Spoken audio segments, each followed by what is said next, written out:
45에 또 자연 임신 됐잖아. 그러니까 이게 난 이게 되는 날도 아니 그러니까 기억이 나. 착상일도 기념일로 해야 돼. 아니 언제 착상한 거야? 크리스마스 그날이 날. 중요한 거야. 크리스마스 날. 성탄절이었어. 우리 남편이 또 뒤늦게 때 왜 목회 공부를 그래, 해가지고 그래. 목사님이 되셨잖아. 그래서 우리가 또 이제 그 크리스찬 집안이다 보니까 가르침대로 이웃을 남편하고 사랑했네. 너무 깊이 사랑을 나눴는데 그렇죠. 그날 성탄절에 그때 찾아왔던 아기가 이제 지금 누뚱이 둘째야.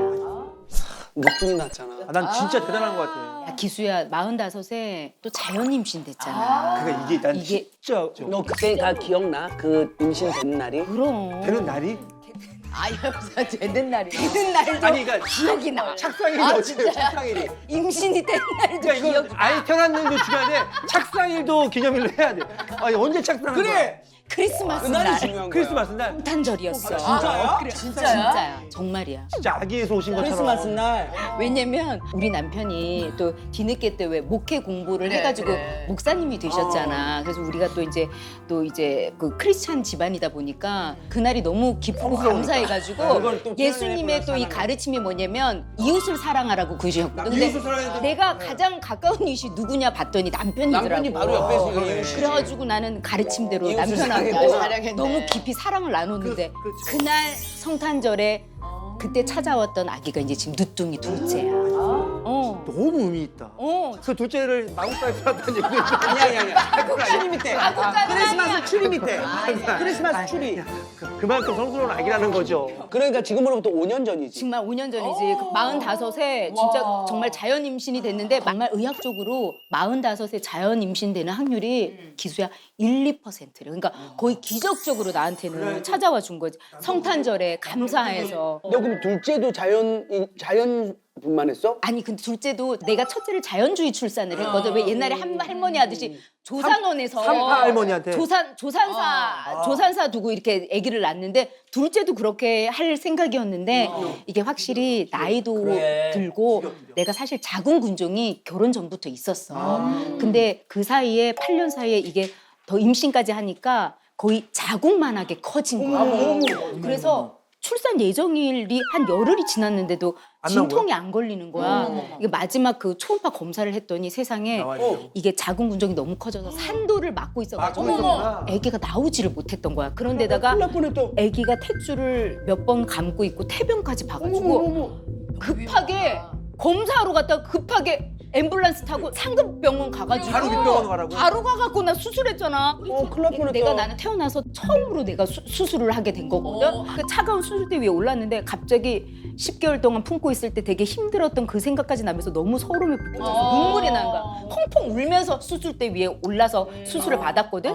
근데 보통 왜 제왕절개 수술이 거의 한 3, 40분이면 끝난다고 들었는데 수술 다 끝나고 내가 그 마취해서 깨워보니까 3시간이 지난 거야. 3시간이 훌쩍 넘은 거야. 오래 걸렸네. 왜 이렇게 오래 걸렸어? 이게 도대체 무슨 바깥에서 일이지? 난리 났겠다. 난리 난 거야. 근데 세상에 알고 보니까 내가 자궁근종이 있었잖아. 이게 너무 위험한 위치에 붙어 있어서 이거 잘못되면은 되게 위험할 수 있어서 뗄 엄두를 못 내겠다고 선생님들이 그랬는데 근데 이거를 애를 제왕절개로 꺼내려고 그렇지. 딱 개복을 해보니까 딱 수술할 수 있는 공간이 있었대. 이거는 개복을 해보지 않으면은 모르는 찾을 거야. 수 없는 공간이야. 그래서 아기를 빼면서 내 혹까지 제거를 해준 거야. 야. 그러니까 이거는 님도 보고 정말 혹도 떼고.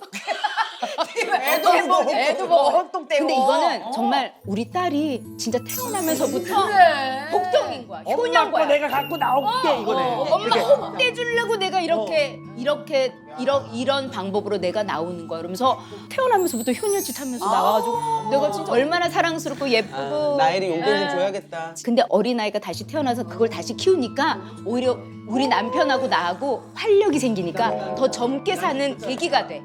활기가 생겨 집안에. 내가 지금 우리 집에 그 갓난아이가 온다면 난 너무 잘 키울 것 같아. 언니가 손주를 보는 게 빨라. 언니가 나니까. 일단 오늘 집에 밤에 가서 그네를 타고 있어봐야 돼. 형님한테 전화할 테니까 오늘 그네 타면 싫어해요. 아니. 그냥 가만히만 계세요. 그네 타도 안 돼. 나는 지선 언니 처음 보고 진짜 놀랐던 게 맨 얼굴이 너무 예쁜 거야. 그러니까 우리는 맨날 왜 화면에 나도 그냥 늘 이제 두 사람을 화면으로 보는데 뭐 개그맨들이니까 맨날 우리 막 진짜 분장하고 이런 맞아, 것만 맞아. 보다가 너무 진짜로 민나 씨 쌩얼이 너무 예뻐가지고 깜짝 약간 놀랐잖아. 연예인 그리고 진짜 같- 그리고 딱 또 여자야. 참한 여자인 거야. 오. 아 그랬구나. 그래. 둘은 여행도 같이 갔다며.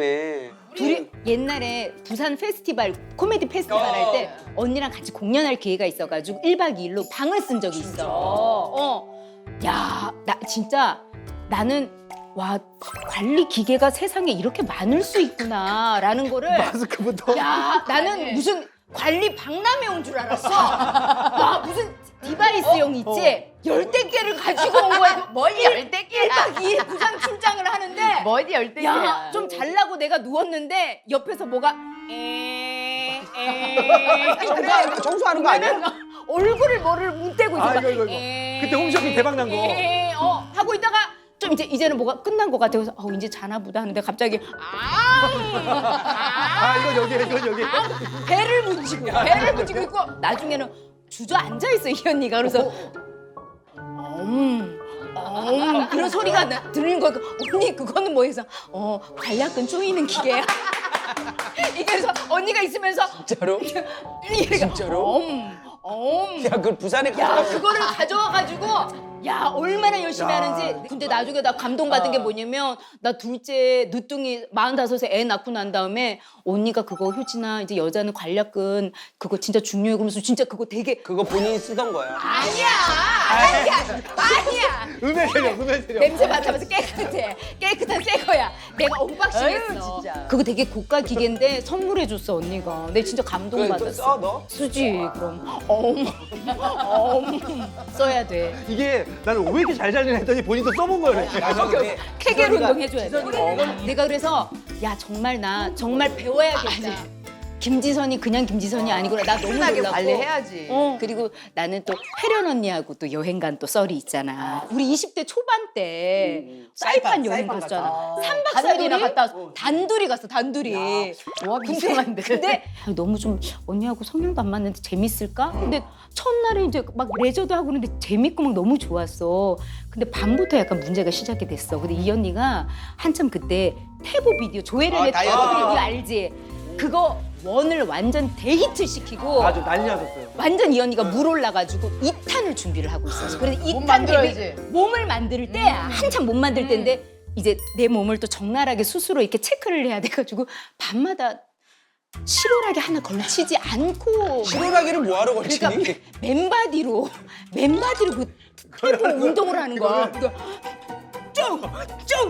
쫑쫑쫑쫑 이걸 왜 이거? 동작이 그런 게 있어. 이런 동작이. 있잖아. 그건 아니지 않냐? 그거를 아유 실오라기 걸치지 않고 이거를 하니까 얼마나 정말 민망해. 우리 친구끼리도 그리고 사실은 이런 매번 게 보기도 태보가 했잖아. 태권도 복싱이 남자. 아니 이런 동작 있다고. 오 이런 거. 내가 그래서 눈 뚫고 아우, 진짜. 슬슬 내가 찾지를 못해가지고 얼마나 나는 자는 민망했는지. 줄 알았어. 이게 오해하지 마시게 덥잖아. 내가 그래가지고 그 야. 여행 갔다 온 이후로 언니랑 많이 멀어졌었어. 야 민망해. 연락이 안 되더라고. 밥값을 한번 지가 낸 걸 삐진 건가 이런 생각을. 왜 안 만나지? 아니 근데 근데 열정적인 언니야 진짜. 아, 진짜 대단하다. 두 언니 다 정말 오늘날 조혜련, 김지선이 그냥 있는 게 아니라는 거 난 진짜 나는 늘 근데 보면서 느끼지. 사실은 우리가 이제 세월이 흐르다 보니까 개그 프로도 많이 없어지고 맞아, 쇼 맞아. 예능도 많이 없어지니까 네. 찾는 데가 많이 없으니 우리가 위축될 수밖에. 그래서 내가 그 생각을 했지. 자, 우리가 찾아가자. 우리가 제작하자. 진짜 누나는 찾아가는 서비스잖아. 그래서 나는 바나나 날라나 이런 걸 만드는 게 누가 만들라고 해서가 아니라 내가 만들어. 그러니까 수요가 없었는데 공급을 자꾸 하니까 수요가 생기더라고. 야 근데 됐잖아. 근데 이번에 사랑의 엄마라는 연극도 사실은 그 엄마의 강함을 끝까지 지키는 그런 정극이야.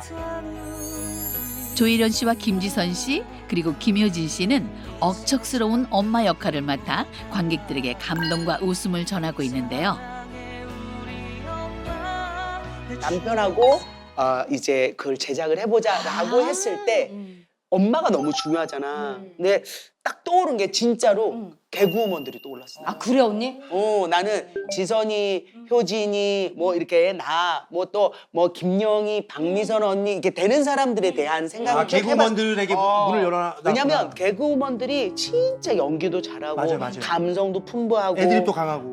이 순간적인 순발력도 뛰어나고. 근데 딱 생각했을 때는 얘가 애를 넷을 낳잖아. 내가 얘네 애들 알지만 산전수전 공중전 다 겪었단 말이야. 그리고 효진이도 늦둥이를 낳아가지고 지금 야, 둘은, 알잖아요. 이 누구보다. 엄마를 알잖아. 옛날엔 누구보다. 쪼매난 이쁜이었는데 지금 엄마잖아. 쪼매난 어머니. 사실 내가 두 딸의 엄마이기도 하고 또 우리 엄마의 딸이기도 하니까 양가의 감정이 다 느껴지는 거야. 그러니까 그리고 내가 너한테도 그랬잖아. 얘가 처음에 막 감정 못 잡고 할 때 너 정훈이 생각해보라고. 지훈이 생각해. 지훈이가 군대 갔다고 생각해보라고. 그냥 얘 앉아있는 애가 철동이가 아니라 지훈이다 그러면 정말 진짜 여기서 맞아. 신기하다. 진짜 눈물이 확 몰려. 다 그냥 우리 엄마 떠올리면서 눈물 나고 또 우리 애 생각하면서 눈물이 나고. 그러니까 연기든 뭐든 이게 공감대가 있어야. 그러니까 가은 씨도 애 엄마잖아요. 그러니까 그게 오는 거야. 나는 근데 얘네 둘한테 얘기를 아직 안 했지만 지금 하고 싶은데 너무 고마웠어. 진짜? 아유, 이 우리가 연극이 고맙지. 사실 쉽지 않거든. 이게 페이도 높지 않고 왜냐면 이제 극장도 조그맣고 맞아요, 워낙 맞아요. 연극은 티켓도 그렇게 비싸지도 않고 해서 이게 상황이 좋지가 맞아요, 않은데 맞아요, 맞아요. 항상 보면 1시간 반 전에 일찍 와서 미리 준비하고 그렇게 진지하게 연기를 하는 걸 보면서 너무 고마웠고 아니 근데 언니가 그러더라고 할 거지? 그리고 대답 안 했는데 끊더라고.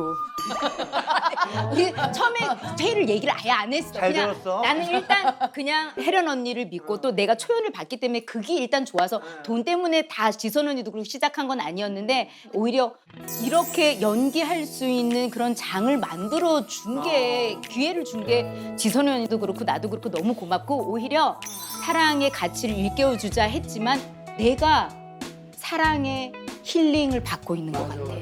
편집자가 웃고 찍은 장면들 모두가 기다려 그 순간들 애국에서 빵빵 터지네 놓치지